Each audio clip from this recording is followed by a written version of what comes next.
सनातन धर्म क्या है? बहुत से लोग हिंदू धर्म को सनातन धर्म से अलग मानते हैं। वो कहते हैं कि हिंदू नाम तो विदेशियों ने दिया है। फिर कुछ विद्वान कहते हैं कि नहीं, पहले इसका नाम आर्य धर्म था, और कुछ लोग कहते हैं कि इसका नाम वैदिक धर्म था। हालांकि इस संबंध में विद्वानों का अलग अलग राय है। सनातन धर्म, जिसे हिंदू धर्म या वैदिक धर्म भी कहा जाता है, सनातन धर्म को हिंदू धर्म के वैकल्पिक नाम से भी जाना जाता है। सनातन का असली अर्थ है सारस्वत या हमेशा बने रहने वाला, जिसका ना आदि है और ना अंत। सनातन धर्म मूलतः भारतीय धर्म है जो किसी समय पूरे भारतीय उपमहाद्वीप तक व्याप्त रहा है। भिन्न कारणों से हुए भारी धर्मांतरण के बाद भी विश्व के इसी क्षेत्र की बहुसंख्यक आबादी इसी धर्म से आस्था रखती है। आपने कई विदेशी वायरल वीडियोस देखे होंगे जो सनातन धर्म को अपनाते जा रहे हैं, रोड पर भजन कीर्तन करते हुए दिखाई दे रहे हैं। सनातन धर्म का प्रतीक चिन्ह सिर्फ ओम नहीं है, बल्कि यह सनातन परंपरा का सबसे पवित्र शब्द है। ऋग्वेद के अनुसार समस्त देवता और मनुष्य इसी मार्ग से पैदा हुए हैं, अर्थात वृद्धि की है। अब हम जानेंगे सनातन का असली मतलब क्या है। हम इसकी परिभाषा अक्सर ये कहकर देते हैं कि जो पुराना है वो सनातन है। ये तो सत्य है, लेकिन इसके साथ जो पुराना है वो कभी ना कभी नया रहा होगा। जो कभी नया था वो कभी बना भी होगा, उसकी शुरुआत भी होगी। एक समय आने पर वो पुराना समाप्त भी हो जाएगा।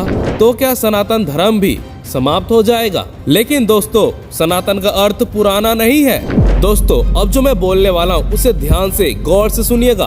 गीता में दूसरे अध्याय के 24वें श्लोक में बड़ा स्पष्ट उत्तर दिया गया है। श्री कृष्ण कहते हैं, जो छेदा नहीं जाता, जलाया नहीं जाता, जो सूखता नहीं, जो गीला होता नहीं, जो स्थान नहीं बदलता, वो कौन है? ऐसे रहस्यमय सात्विक गुण तो केवल परमात्मा में ही होते हैं।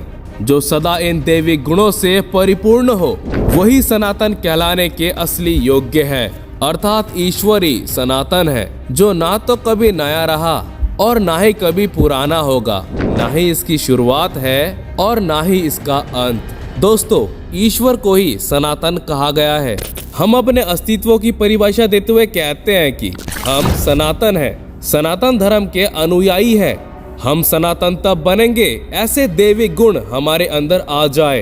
अब आपके जहन में एक सवाल आ रहा होगा, आखिर हम सनातन कैसे बन सकते हैं? दोस्तों, हमारे अंदर ऐसे दैविक गुणों का अभाव है तो अभी हम सनातन नहीं हैं। बात कड़वी है लेकिन सच है। अगर आपको ये बात बुरी लगी है तो आप कमेंट बॉक्स में हमें गाली दे सकते हैं। सच्चाई को सामने लेके आना ये मेरा काम है। तो फिर हम सनातन कैसे बने? धैर्य रखिए, सब बताएंगे। कबीरदास जी एक जगह अपने भाव को प्रकट करते हुए कहते हैं कि अब मन उल्टी सनातन मुबा, तब हम जानो जीवन मुबा।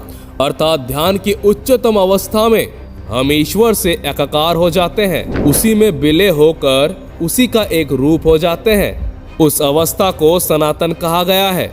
ये अवस्था तब आती है जब हमारी दिव्य दृष्टि खुलती है।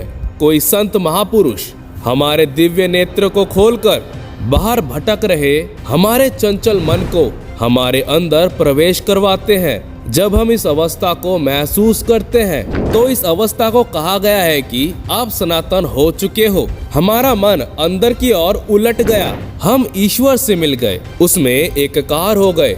इस अवस्था को सनातन कहा गया है। हम केवल कोरे भाषणों से अथवा कोरे वाक्यों से सनातन ना बने, बल्कि गीता व शास्त्रों के आधार पर हम सनातन बने। फिर देखिए, हमारा जीवन भी कुछ अलग होगा, उसका आनंद ही कुछ अलग होगा। अब बात आ जाती है सनातन और हिंदू धर्म में अंतर क्या है। हम बचपन से लेके जवानी तक, जवानी से लेके बूढ़े होने तक एक ही बात सुनते आ रहे हैं, हमारा धर्म हिंदू धर्म है।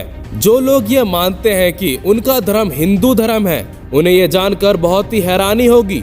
दुनिया भर में हिंदू नाम का कोई धर्म है ही नहीं। तो अगर कोई हिंदू धर्म है ही नहीं तो हिंदू क्या है? क्या हिंदू एक अंधविश्वास है? क्या हिंदू एक अलग धर्म है? क्या हिंदू सनातन धर्म का ही एक और नाम है? तो इसे जानने की कोशिश करते हैं। शायद आपको पता हो कि 5000 साल पहले कुछ सैनिक भारत आए थे। उस समय भारत का क्षेत्र बहुत ही विस्तृत यानी फैला हुआ था। अगर आपने भारत के मानचित्र को कभी गौर से देखा होगा तो ठीक ऊपर की तरफ एक पर्वत श्रृंखला है जिसका नाम हिंदू कुश पर्वत है। जैसे हिमालय पर्वत है वैसे हिंदू कुश पर्वत है। तो जब सैनिक भारत आए, हिंदू कुश पर्वत के आगे लोग थे या उसके पीछे लोग थे। जैसे कि आपको पता है दोस्तों, भारत में प्राचीन समय से भिन्नता रही है। मतलब भारत में अलग अलग तरह के धर्म रहे हैं और आज भी रहते हैं। तब उन सैनिकों को अलग अलग धर्म का नाम देना अच्छा लगा कि वो उन सब का एक नाम दे रहे हैं। तब उन्होंने कहा कि हिंदू कुश पर्वत के आगे जितने भी लोग हैं उन सभी को हिंदू कहा जाएगा। तो हिंदू कोई धर्म नहीं है ऐसा कहा जाता है। उन विदेशों के मुताबिक ना ही हिंदू कोई सनातन धर्म का दूसरा नाम है, ना ही हिंदू कोई अविश्वास है, बल्कि हिंदू एक समाज है। दोस्तों, अब जो मैं बोलने वाला हूँ उसे कान खोलकर सुन लेना। जो लोग अपने आप को हिंदू मानते हैं उन सभी का धर्म सनातन है। सनातन धर्म के मूल तत्व इस प्रकार हैं: सत्य, अहिंसा, दया, क्षमा, दान, जप, तप, यम, नियम आदि। इस सब का सारस्वत महत्व है। सनातन धर्म में मुख्य रूप से 4 वेद हैं: ऋग्वेद, यजुर्वेद, सामवेद और अथर्ववेद। ऋगों का धर्म, यजु को मोक्ष, साम को काम तथा अथर्व को अर्थ भी कहा जाता है। इन्हीं के आधार पर धर्मशास्त्र, अर्थशास्त्र, काम शास्त्र और मोक्ष शास्त्र की रचना की गई। वैदिक या हिंदू धर्म को इसलिए सनातन धर्म कहा जाता है क्योंकि यही एकमात्र धर्म है जो ईश्वर, आत्मा और मोक्ष को तत्व और ध्यान से जाने का मार्ग बताता है। मोक्ष की अवधारणा इसी धर्म की देन है। अन्य कोई मोक्ष का मार्ग नहीं है। मोक्ष ही आत्मज्ञान और ईश्वर का ज्ञान होता है। यही सनातन धर्म का सत्य है। दोस्तों, कैसा लगा आपको ये वीडियो? अपनी राय कमेंट बॉक्स में हमें जरूर बताएं। और अब तक इस वीडियो के एंड तक बने रहने के लिए आप लोगों को दिल से धन्यवाद।